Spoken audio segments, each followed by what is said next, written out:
Hello दोस्तों, readers books club में आपका फिर से स्वागत है। हमारी आज की बुक है माइंडसेट, जिसे कैरल ड्वेक ने लिखा है। ये एक व्यू ऑफर करती है माइंडसेट को समझने के लिए कि कैसे हम अपने माइंडसेट को बदलकर वो अचीव कर सकते हैं जो हम करना चाहते हैं।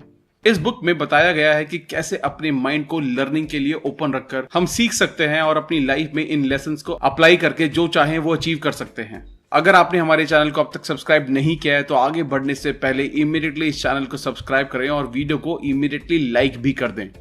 इस बुक की ऑथर हैं कैरल ड्वेक। उनका बर्थ 17 अक्टूबर 1946 में हुआ था। वो एक रिसर्चर और साइकोलॉजिस्ट हैं। उन्होंने कई ऑर्गेनाइजेशंस के साथ काम किया है। उनके रिसर्चेस को New York times, Washington post and the Boston globe में भी अप्रिशिएट किया गया है। उन्होंने माइंडसेट पर बहुत सारी बुक्स लिखी हैं। इस बुक में आप सीखोगे कि किस तरह से हमारे बिलीफ हमारी लाइफ को शेप कर देते हैं।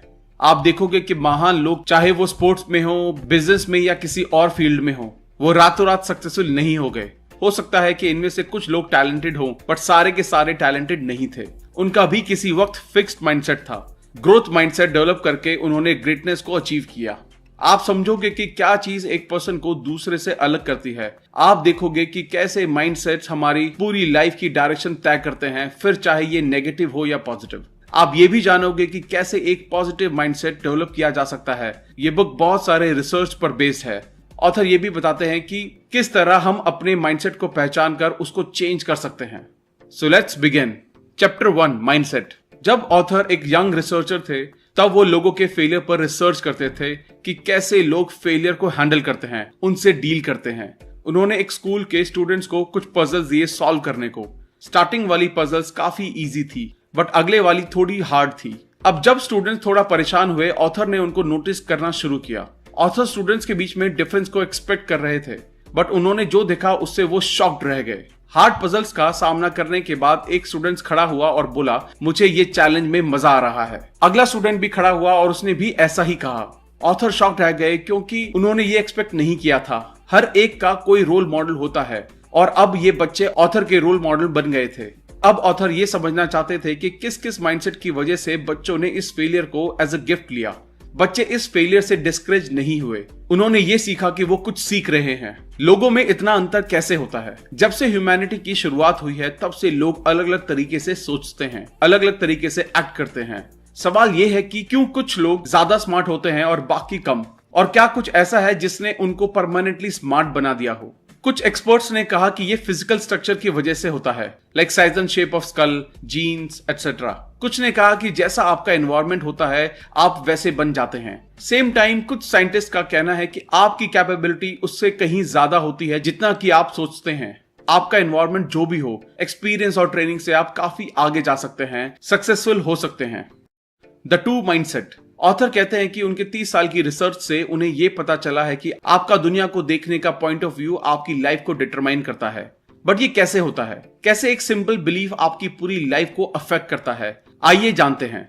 आपका एक माइंडसेट हो सकता है जिसे हम फिक्स्ड माइंडसेट कहेंगे। ये माइंडसेट खुद को प्रूव करने की एक अर्जेंसी क्रिएट करता है। ये समझता है कि आपके पास फिक्स्ड अमाउंट होता है इंटेलिजेंस का, पर्सनैलिटी का, और आपको सक्सेसफुल होने के लिए इन चीजों का ज्यादा होना जरूरी है। हम में से कई लोगों को बचपन से ही ये सिखाया गया है कि कैसे हमारे फ्रेंड्स हमसे ज्यादा टैलेंटेड हैं, कैसे किसी का आईक्यू लेवल हमसे ज्यादा है। सब यही कहते हुए पाए जाते थे कि स्मार्ट बनो, डम मत बनो। किसी ने एंजॉय और लर्निंग पर फोकस नहीं किया। हम हमेशा से ही ये चाहते रहे हैं कि हम खुद को करियर में और रिलेशनशिप में प्रूव कर सकें। हर सिचुएशन में हमको हमारे इंटेलिजेंस, पर्सनैलिटी, कैरेक्टर के हाई होने को कंफर्म करना पड़ता है। हमारे लिए सिर्फ 2 ही सिचुएशन रहती हैं, या तो सक्सेस या फेलियर। या तो हम स्मार्ट दिखेंगे या फिर डम, या तो हम एक्सेप्ट होंगे या फिर रिजेक्टेड, या तो हम जीतेंगे या फिर हम हारेंगे। दूसरा जो माइंडसेट है वो है ग्रोथ माइंडसेट। इस माइंडसेट के अकॉर्डिंग आप कुछ भी अचीव कर सकते हो, बस आपको थोड़ा हार्ड ट्राई करने की देर है, जोर लगाने की देर है। इस माइंडसेट के अकॉर्डिंग आप एफर्ट्स, स्ट्रैटेजीज और दूसरों की मदद से बहुत कुछ अचीव कर सकते हो। हो सकता है कि कुछ लोग स्टार्ट में कम टैलेंटेड हो या कमजोर हो, बट हर कोई बदल सकता है और ग्रो कर सकता है अपने एक्सपीरियंस से सीखकर। जैसा कि आप देख सकते हैं कि सीखने के पैशन से कोई भी क्वालिटी डेवलप की जा सकती है। लोगों को क्यों ये साबित करने में एनर्जी वेस्ट की जाए कि आप कितने महान हैं जब आप बेहतर बन सकते हैं? तो क्यों अपनी कमियां छुपाई जाएं जब आप उनको ओवरकम कर सकते हैं? क्यों ऐसे लोगों के साथ रहा जाए जो आपकी सेल्फ एस्टीम को हर्ट करते हैं बजाय उनके जो आपको ग्रो करने के लिए इंस्पायर करते हो? क्यों किसी के प्रूव किए हुए रास्ते पर चला जाए जब आप खुद नए रास्ते तलाश कर सकते हो? जब सब कुछ आपके फेवर में नहीं जा रहा हो तब भी अपने रास्ते पर चलने का जुनून एक ग्रोथ माइंडसेट का हॉलमार्क है। यही माइंडसेट है जो लोगों को मोस्ट चैलेंजिंग कंडीशन में भी अपने गोल को अचीव करने के लिए इंस्पायर करता है। Chapter 2, inside the mindset. जब ऑथर छोटी थी तब वो अपने फ्यूचर पार्टनर के बारे में सोचा करती थी। Tall, handsome, very successful. वो अपने करियर के बारे में भी सोचती थी कि एक ग्लैमरस करियर बट ज्यादा हार्ड नहीं और ना ही रिस्की हो। जब ऑथर बड़ी हुई तो उन्होंने देखा कि उनका बॉयफ्रेंड बहुत अच्छा इंसान है जैसा कि उन्होंने सोचा था, बट अभी भी उसमें कुछ कमियां थी। उसकी जॉब में भी कांस्टेंट चैलेंजेस आते रहते थे। फिर भी ऑथर सेटिस्फाइड थी। क्यों? क्योंकि ऑथर ने अपना माइंडसेट चेंज कर लिया और ये सब उन्हें उनके काम करते वक्त सीखने को मिला।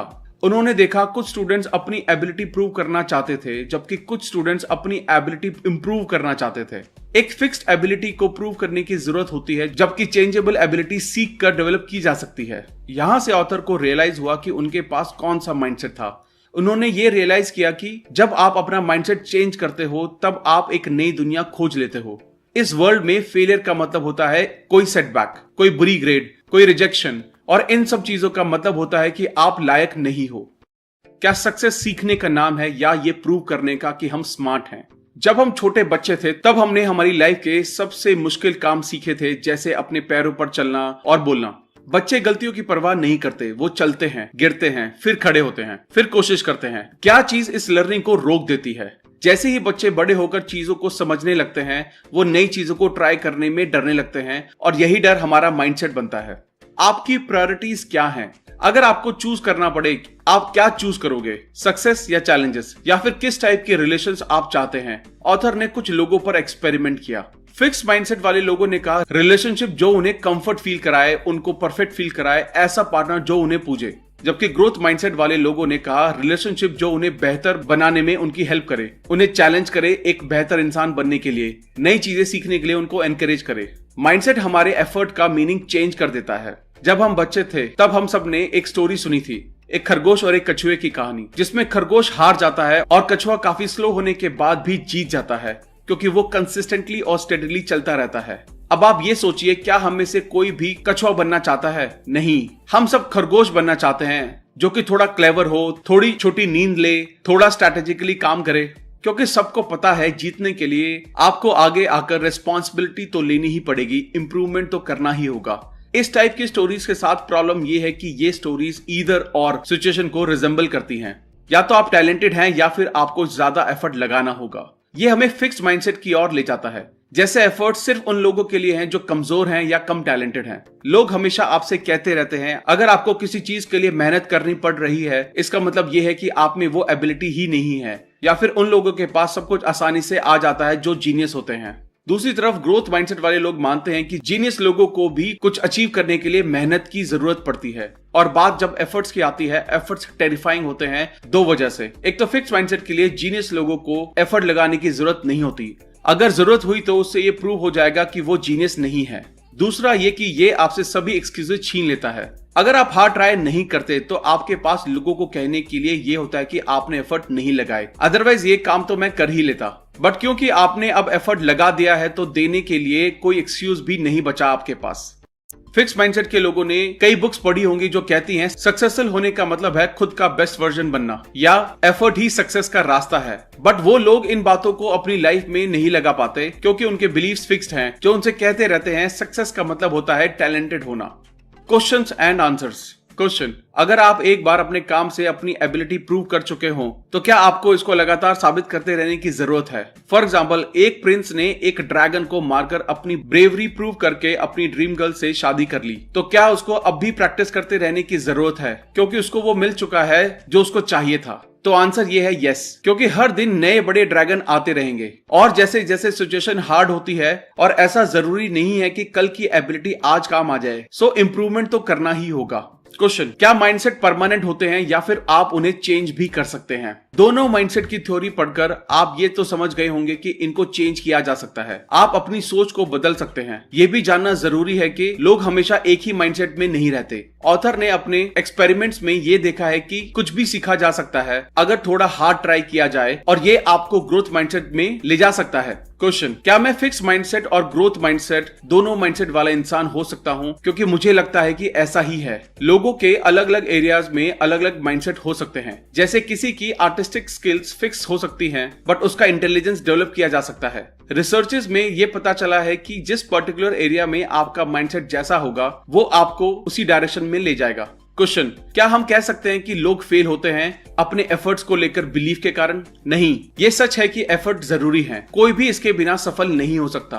बट यही सिर्फ अकेली क्वालिटी नहीं है। लोगों के पास अलग रिसोर्स और अपॉर्चुनिटी हो सकती हैं। फॉर एग्जांपल, अगर किसी आदमी के पास बहुत पैसा है और उसके पास पेरेंट्स का सेफ्टी नेट है तो थोड़े ज्यादा रिस्क ले सकता है, लेकिन एक पॉइंट पे तो उसको भी एफर्ट्स लगाने ही होंगे। Chapter 3, the truth about ability and accomplishment.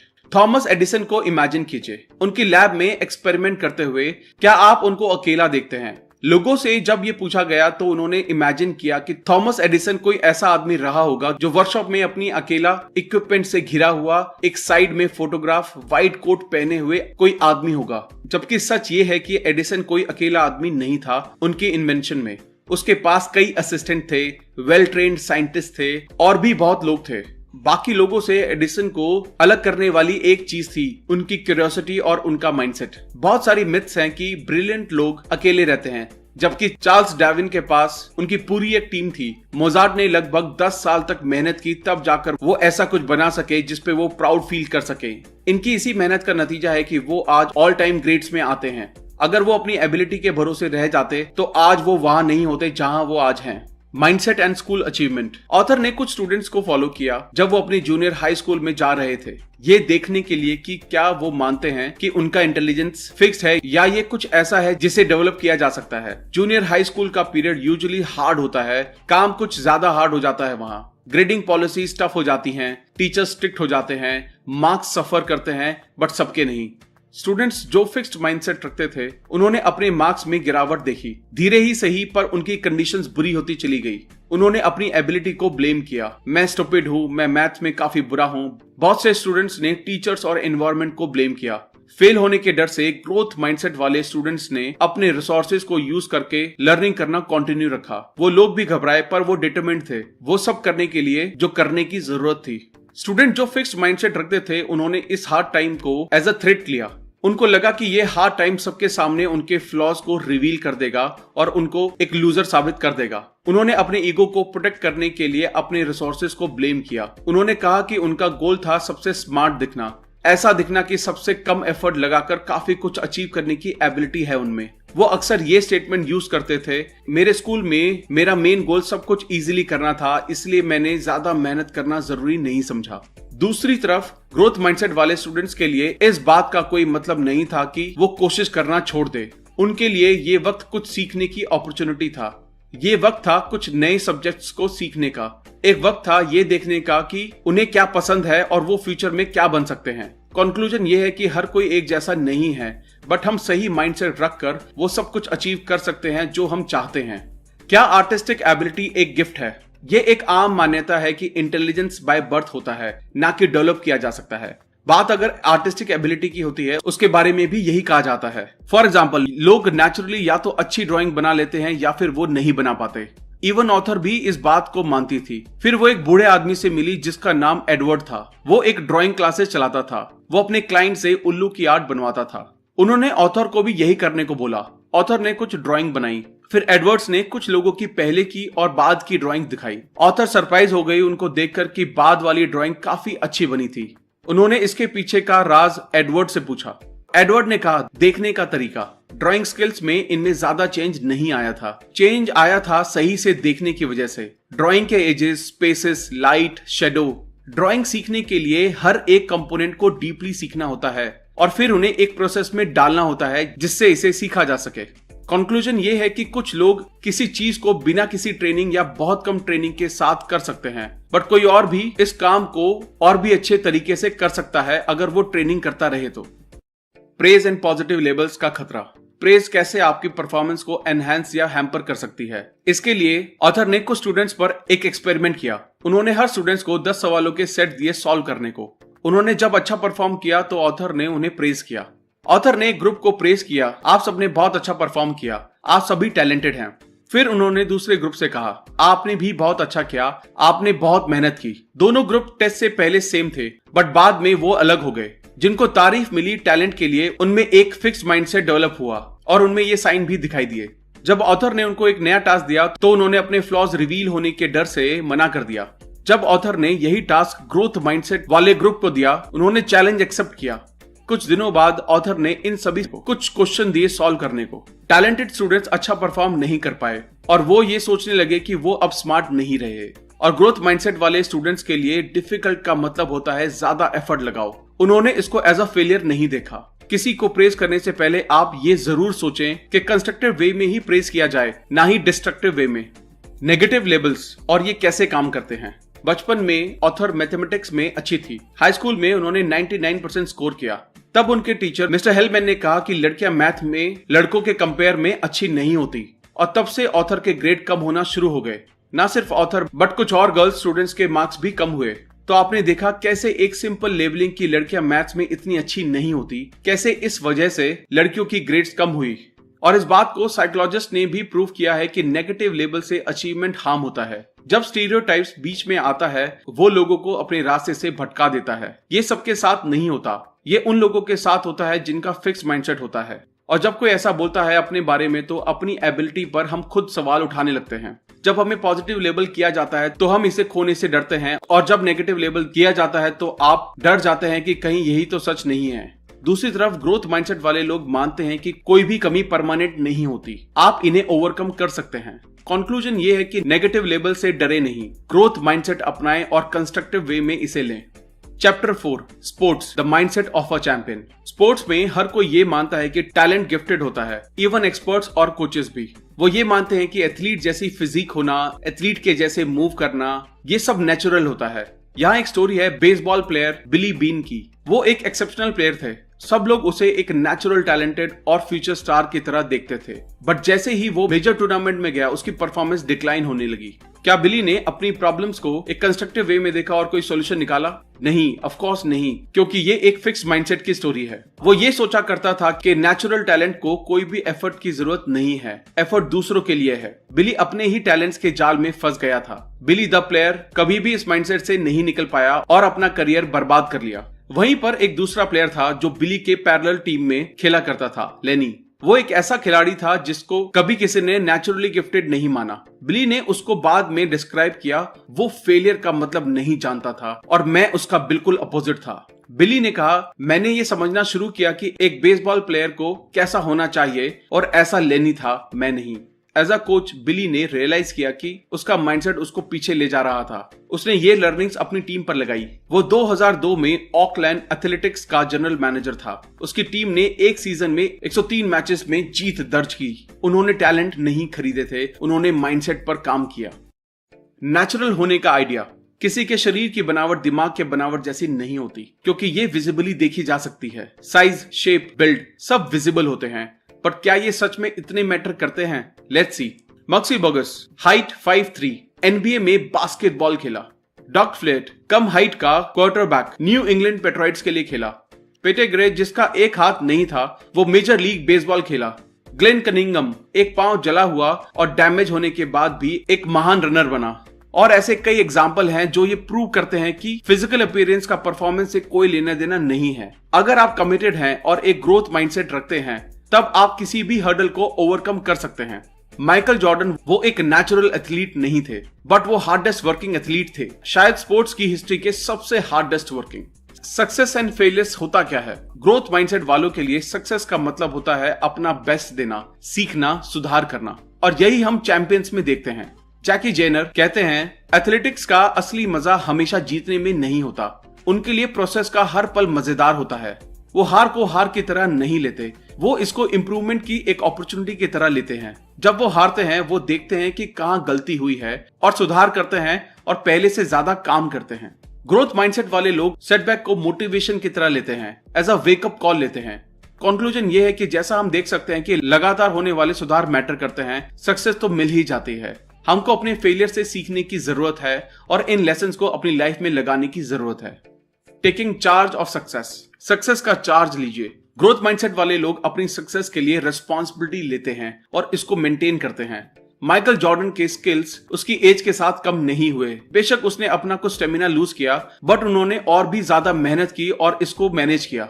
मैकनॉय English tennis player किसी वक्त में गेम को डोमिनेट किया करता था। जब वो फेल हुआ, उसने ये नोटिस किया कि वो क्या गलत कर रहा था। उन्होंने दूसरों को ब्लेम करना शुरू कर दिया। ऐसा करके उसने खुद का कुछ भी भला नहीं किया। उसको लगा कि कोई और आकर उसकी ये प्रॉब्लम सॉल्व करेगा। वो सिस्टम पर नाराज हुआ। बट ये आपकी जिंदगी है, आपको इसकी जिम्मेदारी लेनी ही होगी। कभी रिस्पॉन्सिबिलिटी लेने के बारे में सोचा है? नहीं, क्योंकि आप फिक्स माइंडसेट में फंसे हो। आप खुद को एक फिनिश प्रोडक्ट की तरह देखते हो। आप चेंजेस होते हुए नहीं देखना चाहते, क्योंकि आप खुद चेंज होने से डरते हो। Chapter 5 business mindset and leadership, Enron and the talented mindset. 2001 में एक कंपनी एनरॉन टैलेंटेड स्टूडेंट्स को हायर करने के लिए जानी जाती थी। फाइनेंशियली सफर करने लगी। हर कोई उम्मीद कर रहा था कि कंपनी की इतनी बुरी हालत नहीं हो सकती, पर फिर भी हुई। क्या ये करप्शन की वजह से था? क्या ये इनकॉम्पिटेंस की वजह से था? एनरॉन ने एक कल्चर बना दिया था टैलेंटेड स्टूडेंट्स को हायर करने का। इसने उन स्टूडेंट्स को फिक्स माइंडसेट डेवलप होने दिया। वो नई चीजें नहीं सीख पाए। एनरॉन की थिंकिंग ये थी कि आपको सक्सेस के लिए टैलेंट माइंडसेट चाहिए, और सच ये है कि इस तरह की सोच के साथ आप मार्केट में आगे नहीं बढ़ सकते। Fix mindset leaders in action. Warren Bennis leadership guru, जिन्होंने दुनिया के ग्रेटेस्ट लीडर्स को स्टडी किया। इनमें से हर एक लीडर में उन्होंने देखा कि कुछ बातें हैं जो इन सब लोगों में हैं। वो लोग खुद को प्रूव करने की कोशिश नहीं करते। वो तो बस वो करते हैं जिसे वो प्यार करते हैं अपने काम से, और इसी बात ने उनकी कंपनी को टॉप पर पहुंचाया। ली लाखों का ऐसे नहीं थे। वो एक फिक्स माइंडसेट वाले पर्सन थे। हेनरी फोर्ड जूनियर के लिए काम करते थे। वो अपने आप को हेनरी फोर्ड के सक्सेसर की तरह देखते थे। बट एक दिन हेनरी फोर्ड ने उन्हें फायर कर दिया। उनका फिक्स माइंडसेट ये एक्सेप्ट नहीं कर पा रहा था। उनका माइंडसेट उनको ये बता रहा था कि वो इतने भी सुपीरियर नहीं हैं, अदरवाइज कोई उनको फायर ही क्यों करता। एक दिन उनकी वाइफ ने उनसे कहा, हेनरी फोर्ड से फायर किए जाने के बाद भी तुम पहले से बेहतर हो चुके हो। तुम अमीर हो, तुम फेमस हो, और तुम इन्फ्लुएंशियल भी। तो अब उन्होंने तय किया कि वो किसी और कंपनी को ज्वाइन करेंगे। उन्होंने क्राइसलर मोटर्स को ज्वाइन किया, जो उस टाइम बुरे दौर से गुजर रही थी। उनको सीईओ बनाया गया। उन्होंने जल्दी से नए और सही लोगों को हायर किया, नए मॉडल्स इंट्रोड्यूस किए और क्राइसलर को फिर से सक्सेसफुल बनाया। और उन्होंने खुद को ध्यान में रखते हुए एक बुक लिखी, today I am a hero. कुछ वक्त बाद क्राइसलर फिर से मुसीबत में पड़ गई। लाखों का फिक्स माइंडसेट खुद को प्रूव करने में लगा रहा। उन्होंने अपना टाइम और कंपनी का पैसा अपनी पब्लिक इमेज को बेहतर बनाने में लगाया। उन्होंने वॉल स्ट्रीट को इंप्रेस करने के लिए और क्राइसलर मोटर्स के स्टॉक्स के प्राइस बढ़ाने के लिए काफी पैसा खर्च किया, जो पैसा नई कार्स के मैन्युफैक्चरिंग पर खर्च होना चाहिए था। वो बस अपनी सीईओ की पोस्ट से बचना चाहते थे, ताकि वो दुनिया को ये प्रूव कर सके कि वो एक लूजर नहीं थे। फाइनली जब कंपनी को बचने की कुछ उम्मीद बची थी, तब बोर्ड ने लाखों को बाहर कर दिया। उनके बाद जो सीईओ आया, उसने कंपनी को बेहतर चलाया। फिक्स माइंडसेट ये सब कर सकता है। ये कंपनीज को बर्बाद कर सकता है, अगर उनका लीडर एक फिक्स माइंडसेट पर्सन है। Growth mindset leaders in action. जब जैक वेल्च ने 1980 में जनरल इलेक्ट्रिक की सीईओ की पोस्ट संभाली, तब कंपनी की वैल्यूएशन $14 बिलियन थी। 20 साल बाद ये वैल्यूएशन बढ़कर $490 बिलियन की हो गई। ये कंपनी वर्ल्ड की सबसे वैल्यूएबल कंपनी बन गई। फॉर्च्यून मैगजीन ने उनके बारे में कहा, most admired studied CEO of his time. But author ने उनके बारे में कुछ और अच्छा पढ़ा न्यूयॉर्क टाइम्स की मैगजीन में, जिसे स्टीव बेनेट ने लिखा था। मैंने एम्प्लॉइज के साथ कैसे बिहेव किया जाता है, ये जैक वेल्च से सीखा है अपनी जीई के टेन्योर के दौरान। जैक वेल्च खुद एम्प्लॉइज के पास जाते थे ये देखने के लिए कि क्या चल रहा है। जैक वेल्च का शेड्यूल पैक रहता था। उन्हें कई सारे काम रहते थे, बट उन्होंने लकों की तरह नहीं किया। उन्होंने कभी भी वर्कर से बात करना और उनमें इम्प्रूवमेंट करना नहीं छोड़ा। जैक वेल्च का भी किसी वक्त फिक्स माइंडसेट था। 1971 में जब उनका नाम प्रमोशन के लिए कंसीडर किया गया, जीई के एचआर ने कहा, जैक वेल्च एक एरोगेंट पर्सन है, क्रिटिसिज्म एक्सेप्ट नहीं करते हैं, अपने टैलेंट के ऊपर काफी डिपेंड है और हार्ड वर्किंग नहीं है, जो कि अच्छे साइन नहीं है। फॉर्चुनेटली जब जब सक्सेस उनके सर चढ़ी, उन्होंने इसको एक वेकअप कॉल की तरह लिया। उनके एक्सपीरियंस से उन्होंने सीखा कि वो एक गाइड हैं, ना कि एक जज।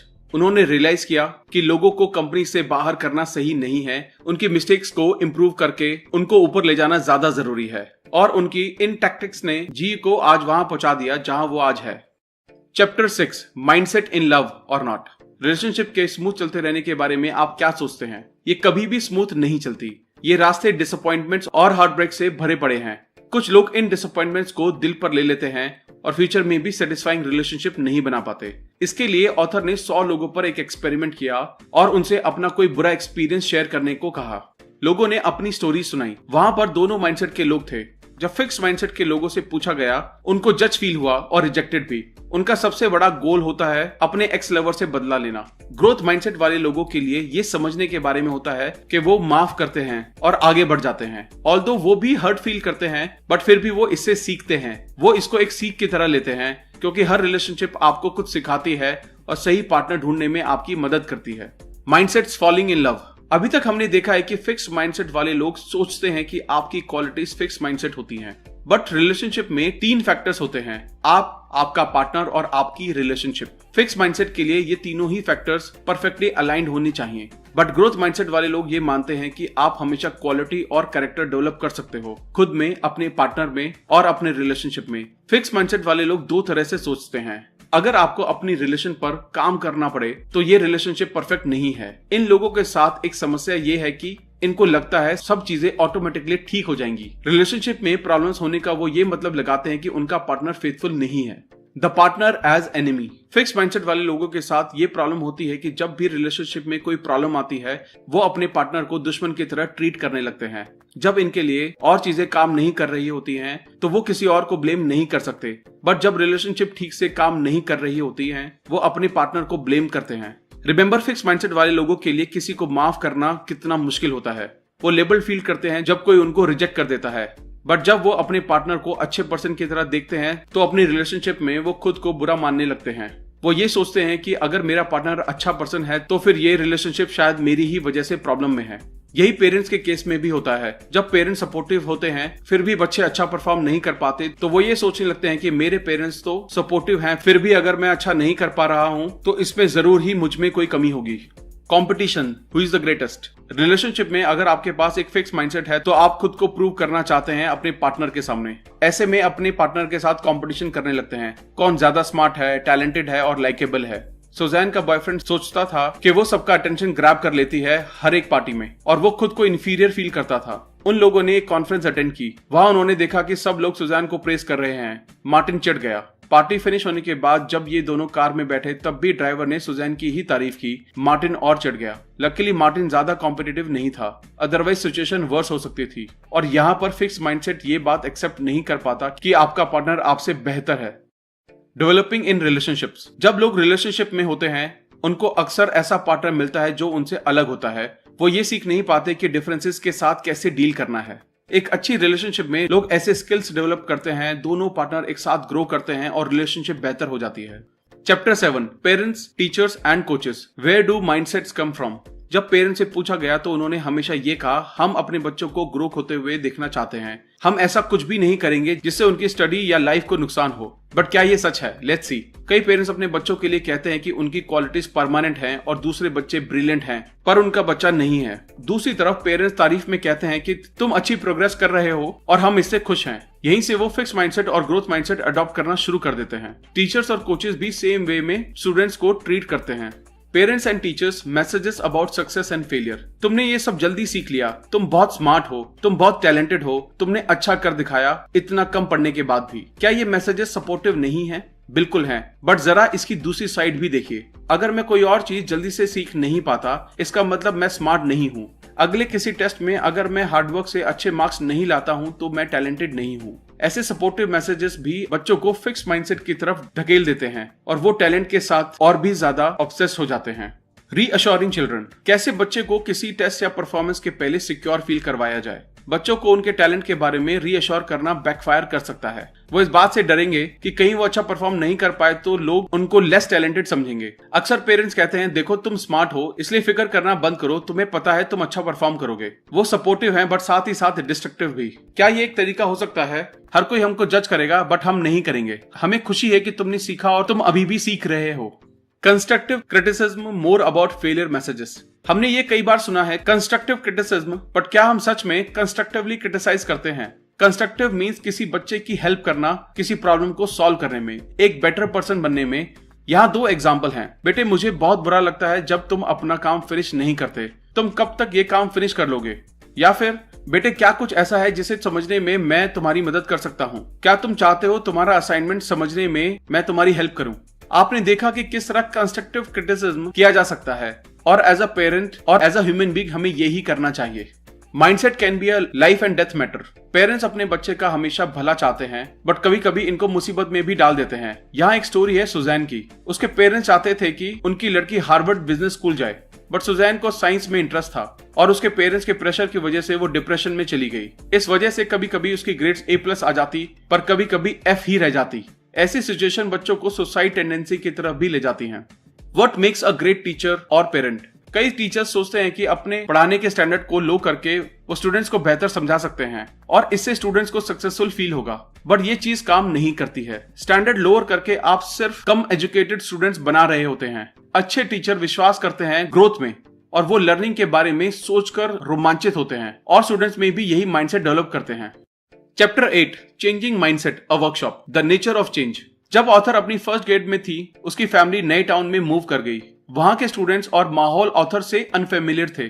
स्टूडेंट्स उनसे काफी आगे थे। टीचर्स आई और उनसे एक लेटर लिखने को कहा। सब स्टूडेंट्स ने लेटर लिखे बट ऑथर को पता नहीं था कि क्या करना है। अपने फिक्स माइंडसेट के चलते वो पूछ भी नहीं सकी। बाद में उन्होंने रियलाइज किया कि उन्हें टीचर से पूछना चाहिए था। आपको ग्रोथ माइंडसेट को डेवलप करना ही होगा। इसके लिए आपको हेल्प के लिए पूछना ही पड़ेगा। हो सकता है स्टार्टिंग में आपका माइंडसेट फिक्स हो पर जैसे जैसे आप ग्रोथ माइंडसेट डेवलप करते हैं ये आपके फिक्स माइंडसेट को ओवरलैप कर लेता है। Mindset go further. एक फिक्स माइंडसेट अपने ही स्टैंडर्ड्स बना लेता है जो पूरी तरह जजिंग के ऊपर बेस होते हैं। लाइक इसका मतलब मैं एक लूजर हूँ, इसका मतलब मैं तुमसे एक बेटर पर्सन हूँ, एटसेट्रा। ऑथर ने ऑब्जर्व किया कि फिक्स माइंडसेट वाले लोग किसी सिचुएशन को ज्यादा इवैल्यूएट करते हैं। कुछ अच्छा होना उनके लिए एक पॉजिटिव लेबल होता है और कुछ बुरा होना एक नेगेटिव लेबल। ग्रोथ माइंडसेट वाले लोग लगातार देखते हैं कि क्या हो रहा है बट वो जज नहीं करते हैं खुद को या किसी और को। वो भी सेंसिटिव होते हैं पॉजिटिव और नेगेटिव इंफॉर्मेशन के लिए बट वो इन एक्सपीरियंसेस को कंस्ट्रक्टिवली लेते हैं, एक बिल्डिंग ब्लॉक के जैसे मैं क्या सीख सकता हूँ इस सिचुएशन से, मैं कैसे इंप्रूव कर सकता हूँ। A mind workshop. अभी ऐसा वक्त चल रहा है जब स्टूडेंट सबसे ज्यादा प्रॉब्लम फेस कर रहे हैं।